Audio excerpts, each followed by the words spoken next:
누가복음 8장 44절 한 절 말씀, 우리 교회 이름 주님의 옷자락 말씀 가운데 한 절인데요. 12해를 혈루증으로 알아오던 여인이 예수님의 뒤로 가서 예수님의 옷에 손을 대어 고침받았다라는 이야기 말씀입니다.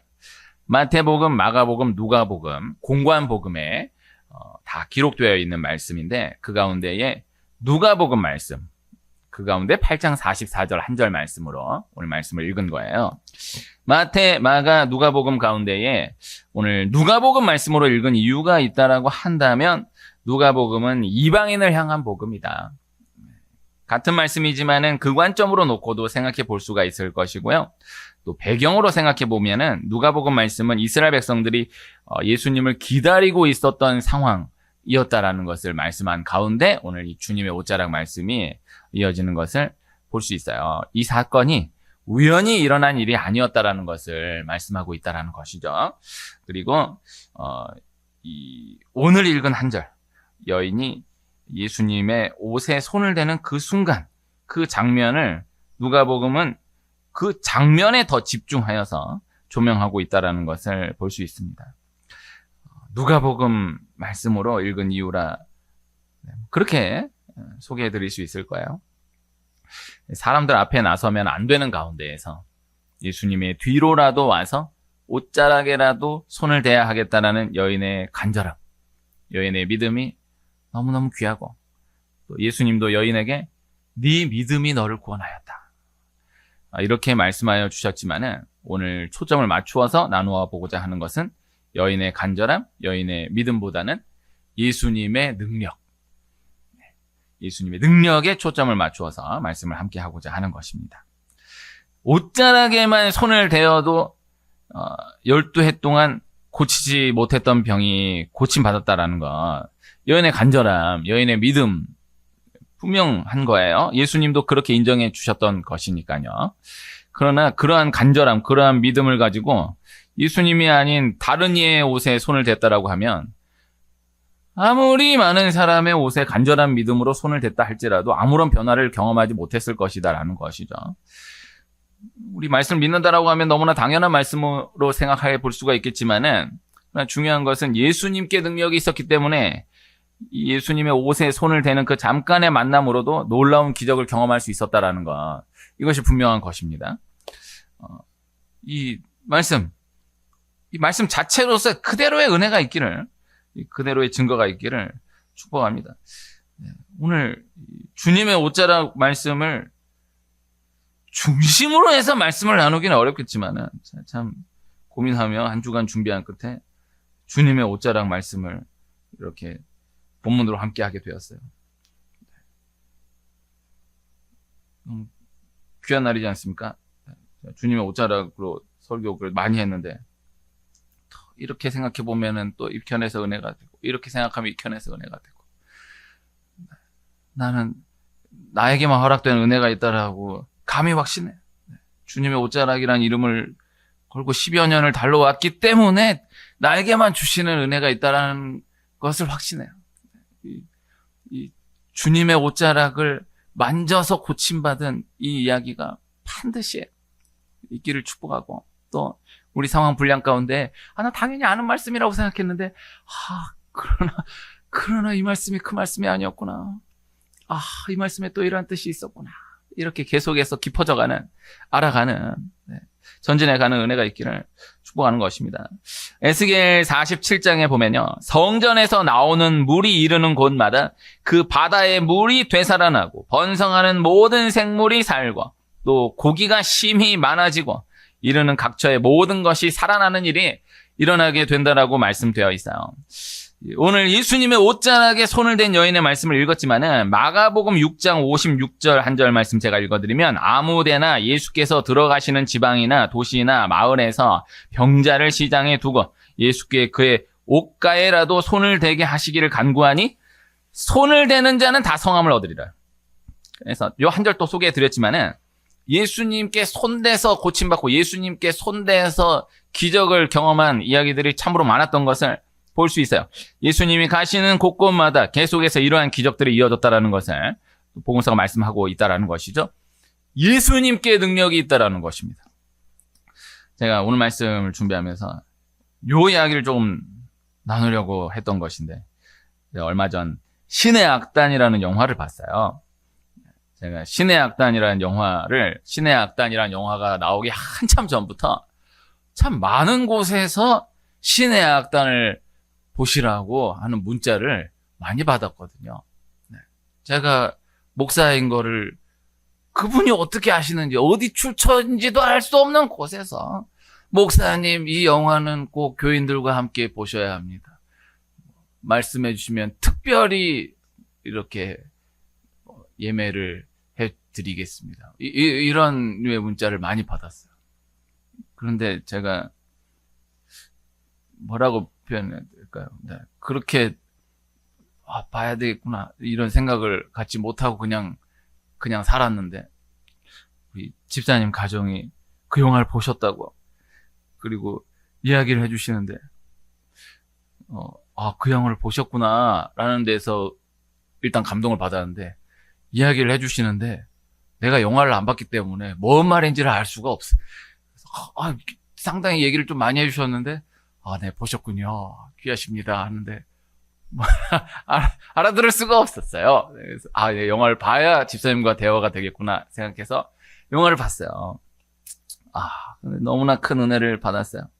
이게 신화를 바탕으로 재구성된 영화인데, 국제사회에서 북한이 평양에 교회 2곳 세우고 부흥회를 열어서 찬양하는 모습만 보여주면 2억 달러를 지원해 주겠다라고 제안하면서 영화가 시작이 되는 거예요. 북한 보위부가 이 제안을, 국제사회의 이 제안을 받아들여요. 그래서 가짜 부흥회를 준비하면서 전개되는 이야기예요. 영화 전체가 그렇게 구성이 되어 있어요. 많은 것들을 생각해 볼 수 있지만요, 영화가 그 과정, 가짜 부흥회 준비하는 그 과정에 상당히 주목하여서 전개되는 것을 볼 수 있거든요. 자, 오늘 이 영화 얘기 꽤 많이 하게 될 것 같은데, 제가 보니까 그래도 앉아 계신 분 가운데 영화 본 분이 더 많은 것 같아가지고, 안 보신 분들은 좀 이해해 주시고 보셨으면 좋겠습니다. 네, 아직 하고 있습니다. 그래서 꼭 시간을 내서 보셨으면 좋겠습니다. 이 영화가 100만을 넘고, 이 영화가 잠깐이었지만은 1등을 또 기록했어요. 대단하지 않습니까? 이 어마어마한 블랙버스터가, 막 이 아바타 같은 영화가 한창 진행 중인데 1등을 했다니까요. 그 며칠. 얼마나 대단합니까? 네. 그러니까 처음에 개봉했을 때에 개봉한 숫자 자체가 뭐 몇십 배 비교가 안 되는데, 이 시간이 지나가지고 1등 했다는 게 얼마나 대단해요. 그리고 이거 정말 예수님 안 믿어도 영화 재밌어요. 정말 영화 자체가. 네. 그래서 너무 귀하다라고 생각을 해요. 그 가짜 부흥에 준비하는 그 과정에 상당히 주목해서 전개되는 영화인데, 그러니까 가짜로 찬양하는 거예요. 가짜로 말씀을 읽는 것이고요. 가짜로 기도하는 거예요. 놀라운 것, 중요한 것은 가짜로 찬양하고 가짜로 말씀을 읽고 가짜로 기도하며 가짜 부흥회를 준비해 가는데, 이 지도부에서 선발된 이 사람들이 표현할 수 없는 어떠한 변화를 계속해서 경험해 가게 되는 것이죠. 그리고 결국에는, 안 보신 분들에게 스포로 죄송하지만 나도 스포 당하고 영화 봤습니다. 사형당한다는 걸, 뭔 영화인지도 모르는데 사형당한다는 얘기를 듣고 들어갔어요. 그래도 보는데 감동에 지장이 없어요. 이분들이 순교하기까지 구원의 믿음을 지켜가게 되는 거예요. 이 순교하신 분들, 또 그 영화의 다 주인공이에요. 네. 그분들이 너무 귀하지만은, 이게 이제 실화를 바탕으로 재구성된 영화니까. 다 실화는 아닌데 실화를 바탕으로 재구성된 영화예요. 근원적으로 이 제안을 했던, 이 부흥회를 열어서, 교회 세우고 부흥회 열어서 찬양하는 모습을 보여주면은 2억 달러를 지원해 주겠다. 얼마나 큰 돈입니까? 이게 그때 실제 배경의 때로 놓고 보면은 어마어마한 돈이에요. 그 제안을 했던 국제사회가 참 귀하다라는 생각을 먼저 했어요. 국제사회가 그 국제사회의 그 지도부, 정확하게 이 제안을 생각한 사람이 누군지는 알 수 없지만 이분이 믿음이 있었던 거죠. 형식적으로 준비를 한다 할지라도 찬양을 준비하면서 부흥회를 준비하면서 그렇게나마 이 북한 땅에 소수라도 영적인 접촉이 이루어지게 되기만 한다면 반드시 어떠한 변화를 경험하게 될 것이다라는 믿음이 있었던 거죠. 2억 달러 아깝지 않다. 한 사람이라도 이 과정을 통해서 형식적으로나마 영적인 접촉이 이루어져 변화를 경험하게 된다면, 구원을 받게 된다라고 하면 이건 의미가 있는 것이다. 그리고 반드시 이 과정을 그대로 수행해 나가기만 한다라고 하면 하나님이 은혜 주실 것이다라는 믿음이 있었을 것이다라는 그런 생각이 있었던 거예요. 그래서 말씀 자체의 능력이 있기에 그저 접촉만 된다면 말씀 자체가 일하는, 하나님이 반드시 역사하시는 그 은혜가 있을 것이다라는 믿음이 있었다라는 것이죠. 그러니까 정말 가짜였던 거예요. 정말 2억 달러를 받기 위함이었고요. 그들 개인으로서는, 그 주인공 개인으로서는 우선은 당의 명령이니까 또 그 안 사회에서는 진급을 하기 위해서. 그래서 그 안으로 들어가면은 서로 진급을 하려고 더 경쟁하면서 열심히 하는 거예요. 가짜 준비를 자신의 진급을 위해서 더 열심히 준비하는, 오로지 그 목적으로 찬양하고 말씀을 읽고 기도하는 거야. 그러나 결국에 변화를 경험하게 되고 사람의 생각으로는 절대 행동하지 못했을 행동을 실제로 전개해가는, 그렇게 전진해 나아가는 모습을 볼 수 있었다라는 것이죠. 복음의 능력이 있기 때문이다라는 것입니다. 말씀 자체에 능력이 있기 때문이다라는 것입니다. 예수님 십자가에 못 박혀 죽으시고 부활하신, 그렇게 우리들을 대속하신 그 역사, 그 사실 자체에 능력이 있기 때문이다라는 것입니다. 이스라엘 백성들의 역사 가운데 가장 중요한 구간 둘을 생각해 본다면 출애굽 이후의 광야 40년과 바벨론 포로 이후의 바벨론 포로 귀환까지 바벨론에서의 70년이라 할 것이에요. 중요한 것이 이 이스라엘 백성들이 광야 40년 동안 다른 것을 하지 않고 그저 말씀을 반복해 가며 행진해 가는 거예요. 바벨론 70년 동안 또 역시 다시 그 말씀을 그저 70년 동안 반복해 가는 것이죠. 또 중요한 것이 광야 40년 동안 또 바벨론 포로 70년 동안 너무너무 간절하게 뜨거운 마음으로 행복해하면서 말씀을 반복해 갔다라고 이야기하기에는 어렵다라는 거예요. 하나님이 그저 그렇게 할 수밖에 없도록 완전히 몰아가셨던 것임을 부인하기가 어렵고, 광야 40년 동안 다른 것을 할 수 없고, 광야 40년 동안 이스라엘 백성들이 가데스 바네아에서 2년째를 지나며 완전히 내려놓아요. 완전히 포기해요. 38년 동안 우리는 정말 광야를 돌아야 하는구나. 38년 동안 우리는 정말 만나만 먹고 말씀만 되뇌어야 하는구나. 받아들여요. 그렇게 38년 동안 기쁜 마음으로 광야에서 이렇게 말씀을 묵상할 수 있다니, 이렇게 하나님을 예배할 수 있다니 하면서 전진해 간 것이 아니고, 어쩔 수 없구나. 그냥 만나 먹고 그냥 예배하고 그냥 말씀만 붙들고 그렇게 40년을 지나는 거예요. 바벨론 포로 70년도 마찬가지. 바벨론 포로 70년 동안 우리가 이렇게 말씀을 다시 사모할 수 있게 되었구나, 말씀을 다시 묵상할 수 있게 되었구나라는 마음으로 70년을 지나는 게 아니에요. 그냥 정말 망했구나, 정말 나라가 끝났구나, 정말 우리는 포로구나, 우리가 할 수 있는 것이 말씀밖에 없구나. 정말 그 오랫동안 멀리했던, 완전히 넓어져 있었던 말씀을 다시 붙들고 그 말씀만 70년 동안을 다시 반복하며 묵상해 가는 거예요. 그러나 그렇게 40년, 70년 그저 말씀을 가까이 하면서 광야 40년 동안 가나안 땅에서 나라를 건설할 수 있는 능력이 주어지게 되었다라는 것이고요. 또다시 예루살렘으로 돌아와서 재건할 수 있는 능력이 주어지게 되었다라는 것입니다. 그래서 이스라엘 전체 역사에 광야 40년, 바벨론 포로 70년, 이스라엘 전체 그 수천 년 역사의 가장 중요한 구간은 광야 40년이다, 바벨론 포로 70년이다. 이것을 실제로 꼭 기억해 두어야 한다라는 거예요. 오늘 적용적으로 나누고자 하는 핵심은요. 형식인 거예요. 오늘 말씀 제목 제가 참 고민하다가 지었는데 이거 제목 제가 몇 명한테 들었는데 저희 유튜브가 좀 활성화되고 있지 못하지만은 우리 교회 실제 교인으로 보면은 어마어마하죠. 네, 우리 유튜브 어제 구독자 기적같이 몇 달 만에 한 명이 늘어가지고 97명. 네. 구독자 100명 그거 아무것도 아닐 것 같은데 나 혼자 생각해.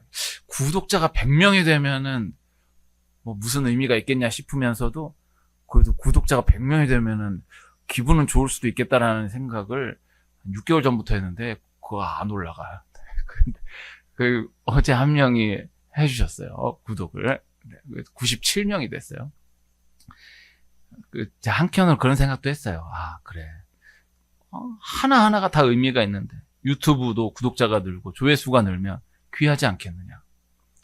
참 제가 너무 참 사랑하고 가까이 지내는 한 목사님이 계신데 구독자가 500명이 넘었어. 근데 상당히 참 마음이 아프지만 교인 수가 우리보다 적어. 구독자가 는다고 해서 또 되는 것도 아닌가 보다. 참 그분이 그럼 목사님 내가 유튜브를 해보니까 한 10,000명은 넘어야 이게 좀 될 것 같다고 얘기하시더라고요. 근데 이게 그래도 유튜브로 말씀 들었다고 하신 분들 몇 명한테 들었던 얘기가 제목 보고 클릭한다라는 거예요. 네, 어쩌다 한번 들어가면은 제목 보고 클릭한다. 그 제목이 요새 뭐 낚시 제목이 얼마나 많습니까? 네, 다 전부 뭐 누구 결혼해가지고 얘네 둘이 결혼했어? 딱 클릭해서 보니까 결혼하는 역으로 드라마가 만들어졌다 이거야. 참 얼마나 비보 오열 이분 돌아가셨나? 그러다 보니까 이분이 누구를 그리워하며 오열했다 이거야. 이런 말도 안 되는 얼마나 많아. 근데 그렇게라도 내가 형식적 신앙의 능력을 생각하면서 형식적 신앙의 능력? 이거 좀 호기심 가질만 하지 않나? 그렇게 이거 낚시인가? 생각을 했다가 아니야.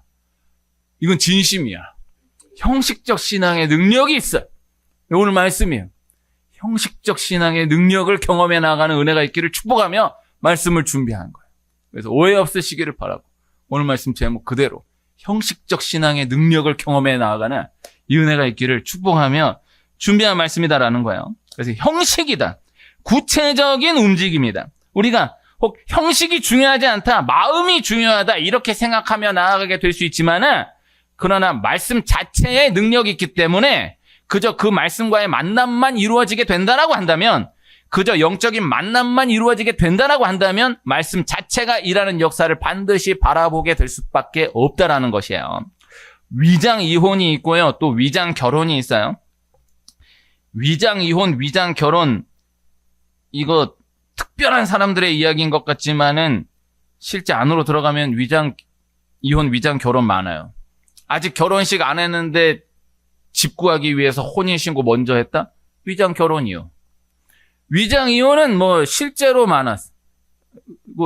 실제 결혼하고 애를 낳고 애가 초등학교 들어가서 살고 있는데도 혼인신고를 안 했어요. 왜? 이게 경제적으로 이익이 된다 이거예요. 그 위장 결혼이에요. 이런 경우, 위장 이혼이지. 네, 이건 이제, 이혼은 아니지. 어쨌든, 이런 거. 그래서 위장 이혼, 위장 결혼.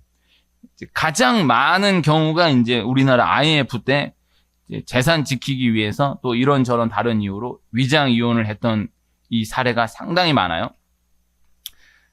어떻게 통계를 냈는지는 제가 알 수 없지만 제가 분명히 봤던 자료로 그리고 다 많은 이들이 동의하는 것이 결과적으로 시간이 지나고 난 뒤에 위장 이혼이 실제 이혼으로 이어지게 된 경우가 95% 이상이다라는 거예요.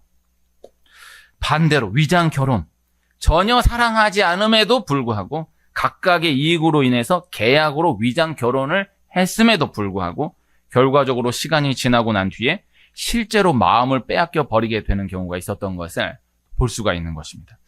얼마 전에 소천하신 안성기 배우의 대표작 중 하나가 영화 깊고 푸른 밤. 제가 이거 영화 언제 봤다라고 이야기하기가 이게 19세 이상이라 조심스러운데 봤던 기억이 있어요.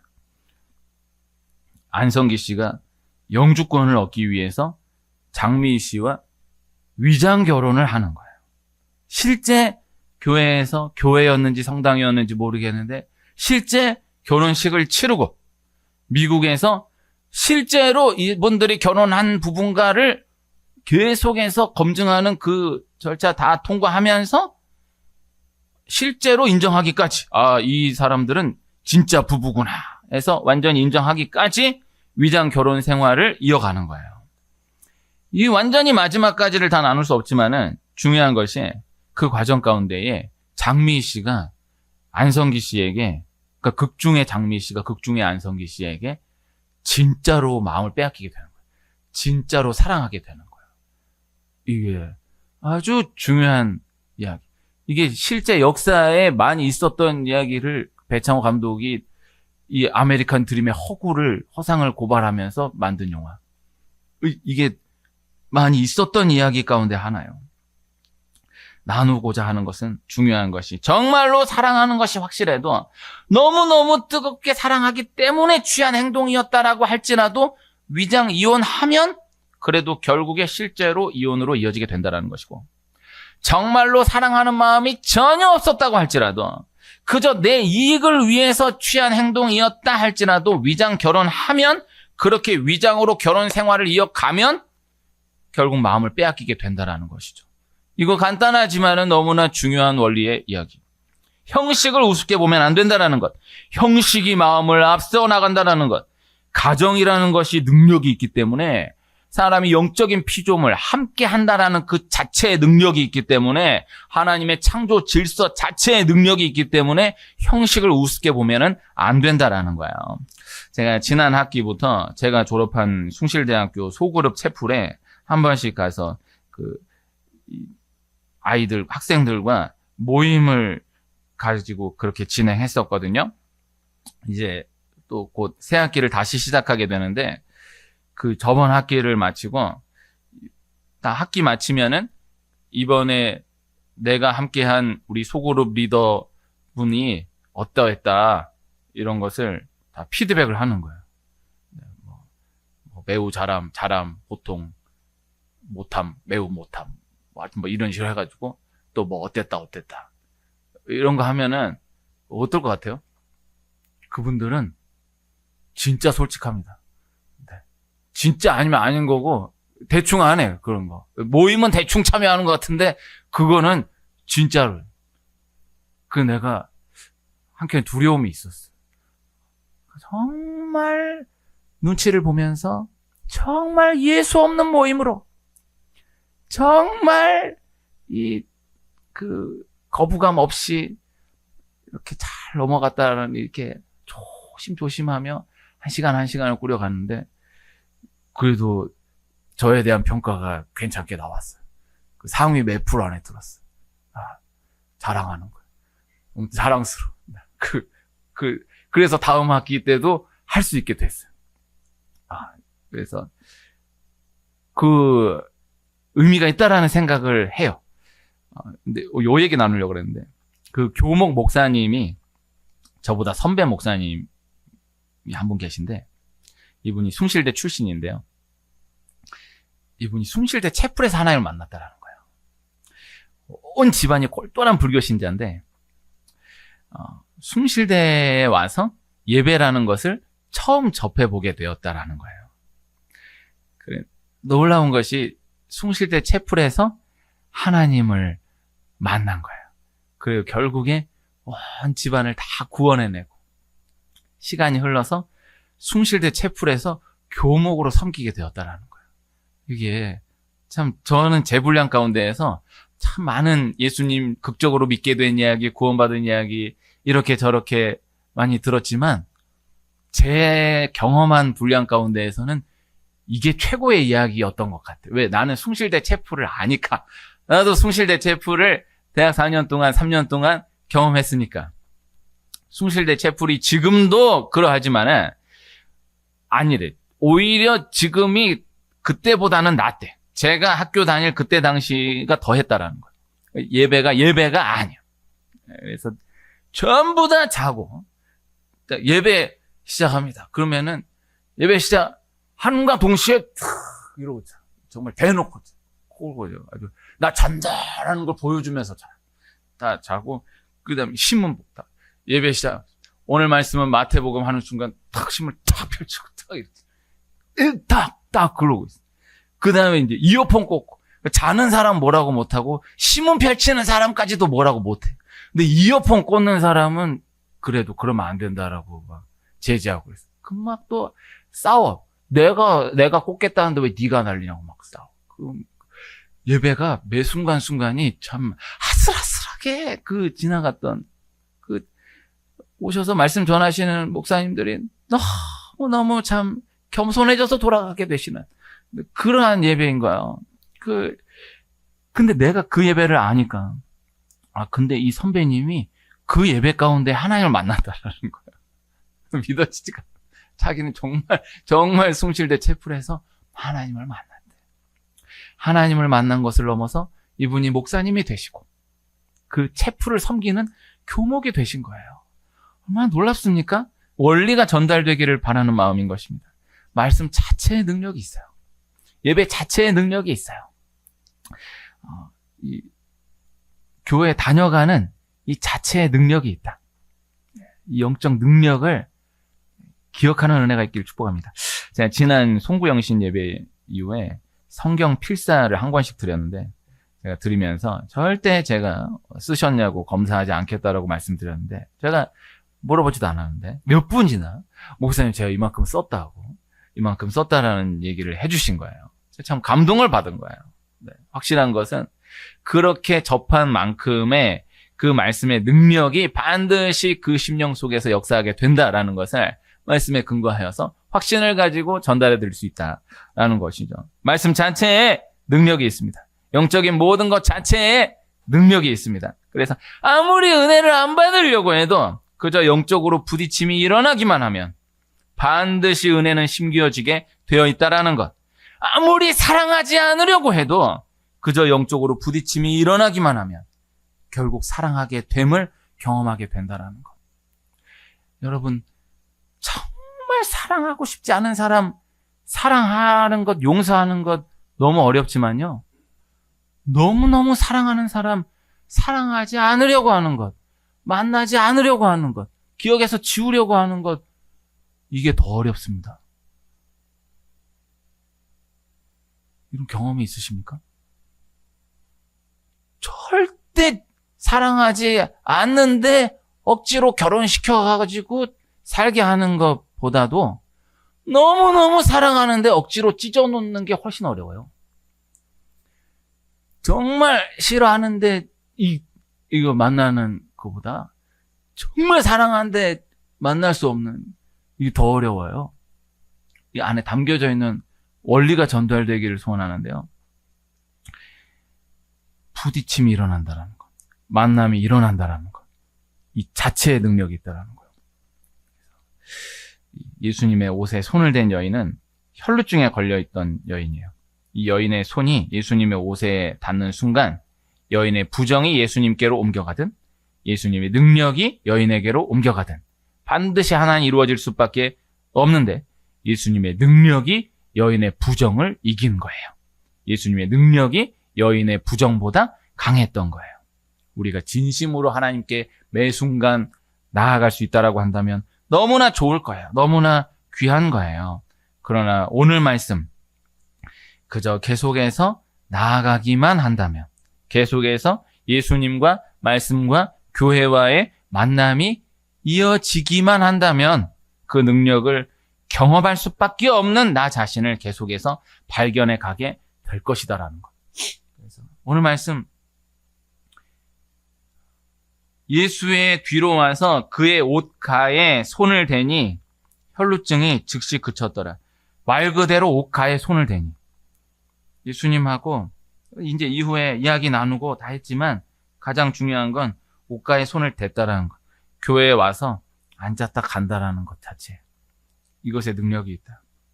그래서 그런 경험이 혹시 없으십니까? 진짜 예배할 맛 안 난다. 진짜 기도 안 나온다. 진짜 오늘 교회 못 가겠다. 그럴 때 나와요. 그럴 때 이를 악물고 나가서 앉았다만 가자. 앉았다만 가면 반드시 은혜를 경험해. 이 원리를 기억해. 이게 교회의 원리고요. 가정은 진짜 꼴도 보기 싫다. 진짜 같이 밥 먹는 건 절대 못한다. 꼴을 계속 보면 또 봐줘. 같이 밥 먹으면 막 토할 것 같지? 아니, 그래. 그래도 계속 밥을 억지로 얼굴 보면서 계속 먹으면 먹어줘. 살아. 피할 길이 있으면 안 돼. 영적인 원리. 그래서 하나님께 나아가. 매살 이렇게 이어간다라는 것 위험할 수 있지만 이 말씀에 이 은혜가 전달되길 바라는, 원리가 전달되길 바라는 거예요. 그 신의 악단 영화에서 그 주인공 한 분이 이것도 해야 되지 않겠습니까? 그래서 가짜로 기도하는 모습을 보여야 한다라는 거예요. 가짜로 기도하는 모습을 보여야 됩니다. 보니까는 두 손을 들고 주여 합디다. 두 손을 들고 주여 해보시라요. 주여, 그렇게 안 하십디다. 두 손을 번쩍 들고 주여를 아주 크게 해보시라요. 주여 하는데 내가 나 너무